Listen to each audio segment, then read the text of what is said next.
मांग व आपूर्ति। अर्थव्यवस्था में दो बाजार शक्तियां होती है, मांग व आपूर्ति। मांग की परिभाषा: वस्तु व सेवा की वह मात्रा जो कि कोई उपभोक्ता निश्चित कीमतों पर निश्चित समयावधि में खरीदने के लिए तैयार रहता है। आपूर्ति की परिभाषा: वस्तु व सेवा की वह मात्रा जो कि उत्पादक या विक्रेता विभिन्न कीमतों पर निश्चित समयावधि में उपलब्ध करवाने के लिए तैयार रहता है। आदर्श रूप में मांग और आपूर्ति संतुलित होनी चाहिए, परंतु व्यवहारिक रूप में असंतुलित रहती है, जिससे दो परिस्थितियां उत्पन्न होती है। मांग अधिक, आपूर्ति कम। इससे कीमतें बढ़ेगी तो महंगाई बढ़ेगी या मुद्रास्फीति बढ़ेगी। उससे उत्पादक या विक्रेता को होगा लाभ। इससे निवेश बढ़ेगा तो रोजगार बढ़ेंगे। इससे नियमित आय प्राप्त होगी लोगों को और इससे जीवन स्तर उच्च होगा। कुछ हद तक महंगाई अर्थव्यवस्था के लिए सकारात्मक है, परंतु महंगाई अत्यधिक बढ़ती है तो मुद्रा का मूल्य कम हो जाता है। इससे मुद्रा व्यवस्था समाप्त हो सकती है। जब आपूर्ति अधिक हो और मांग कम हो तो कीमतें जाएगी डाउन, उत्पादन या विक्रेता को होगा नुकसान। इससे वह निवेश कम करेगा, इससे उत्पादन कम होगा, इससे आएगी मंदी आएगी तो बेरोजगारी बढ़ेगी और जीवन स्तर कम होगा। इस स्थिति को मंदी या स्लो डाउन कहा जाता है। यदि यह स्थिति लगातार बनी रहे तो उसको डिप्रेशन कहा जाता है। आपूर्ति का संबंध उत्पादन से होता है, इसलिए इसे सदैव बढ़ाने की कोशिश की जाती है। मांग का संबंध मुद्रा या रुपये से होता है। यदि बाजार में मुद्रा अधिक है, अर्थात तरलता अधिक है, तब इससे मांग बढ़ती है।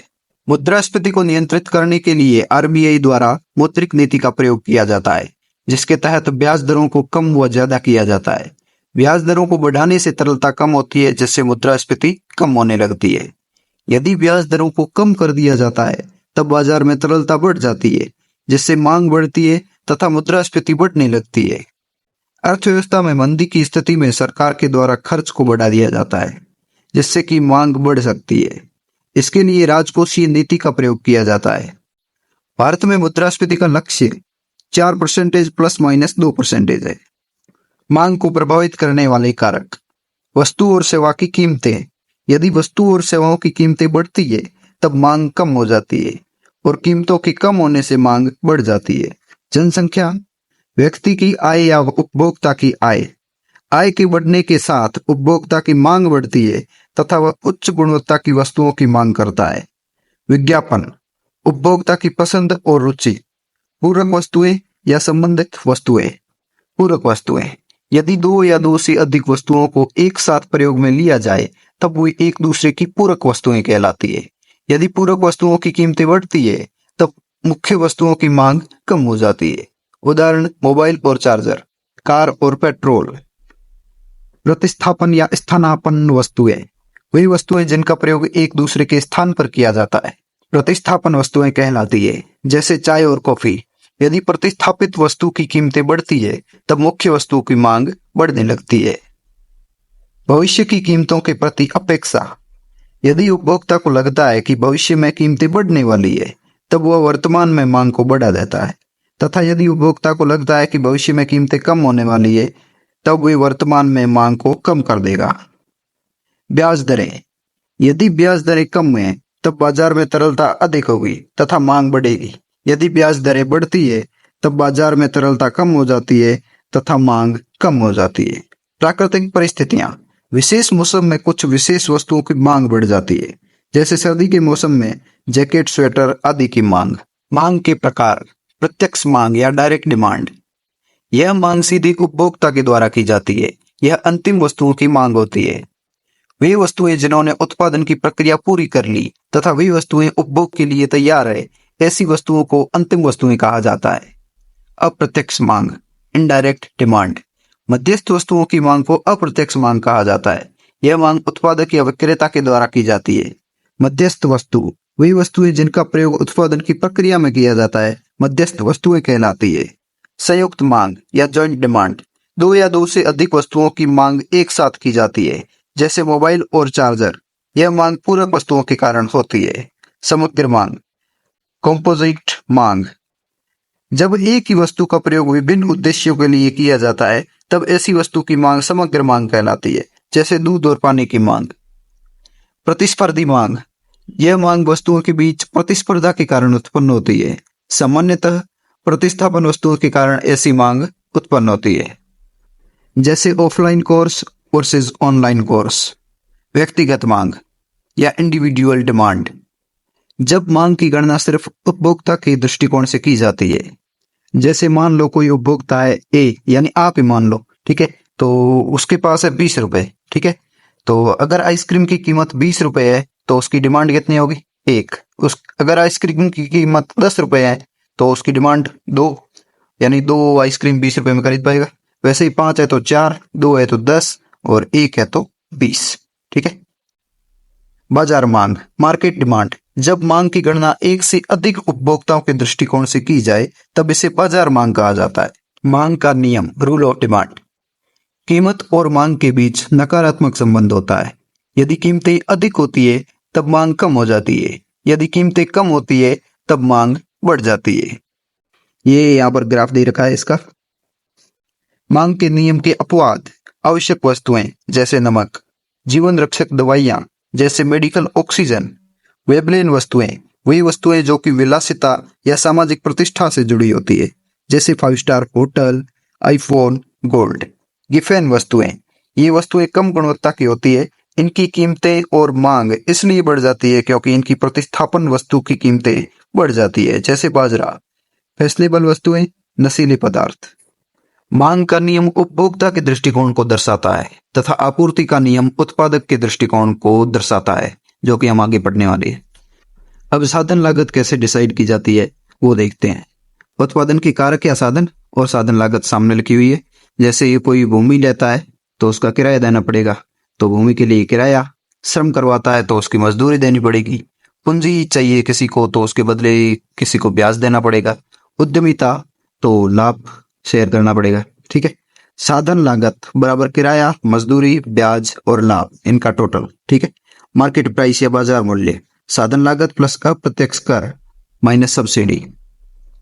आपूर्ति के प्रकार, मार्केट आपूर्ति या बाजार आपूर्ति, यह दैनिक आपूर्ति है, जैसे दूध, सब्जियां, अंडे। अल्पकालिक आपूर्ति, यह आपूर्ति अल्पकाल के लिए बनाई जा सकती है। संयुक्त आपूर्ति, जब 2 या 2 से अधिक वस्तुओं की आपूर्ति एक साथ की जाती है। दीर्घकालिक आपूर्ति, यह आपूर्ति लंबे समय तक बनाई जा सकती है। समग्र आपूर्ति, जब एक ही वस्तु की आपूर्ति विभिन्न स्रोतों से की जा सके, जैसे विद्युत की आपूर्ति। आपूर्ति को प्रभावित करने वाले कारक, वस्तु और सेवाओं की कीमतें, जैसे जैसे कीमतें बढ़ती है उत्पादक व विक्रेता को लाभ होता है तथा आपूर्ति को बढ़ा दिया जाता है। कच्चे माल की उपलब्धता, मजदूरों की उपलब्धता, परिवहन के साधन, तकनीक की उपलब्धता, प्राकृतिक परिस्थितियां। उत्पादन की लागत, यदि उत्पादन की लागत बढ़ती है तब आपूर्ति कम हो जाती है।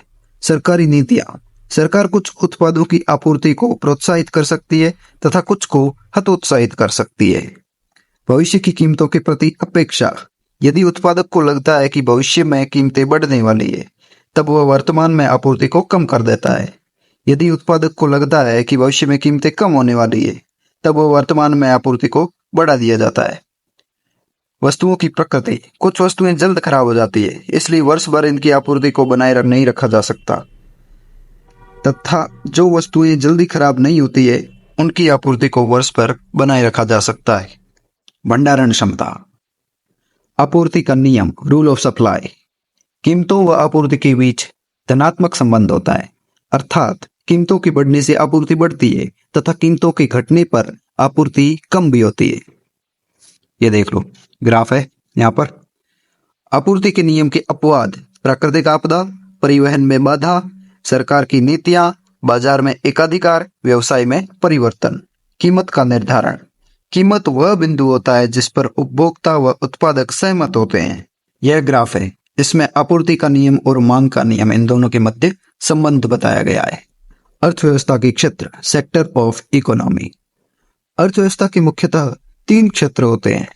प्राथमिक क्षेत्र, प्राइमरी सेक्टर, इसमें भी सभी गतिविधियां रखी जाती है जो कि मुख्यतः प्रकृति से संबंधित होती है, जैसे कृषि, डेयरी, मत्स्य, वानिकी आदि। इसे कृषि क्षेत्र भी कहा जाता है।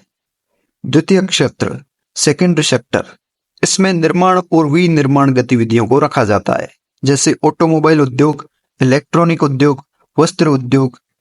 प्रचलित रूप से इसे औद्योगिक क्षेत्र भी कहा जाता है।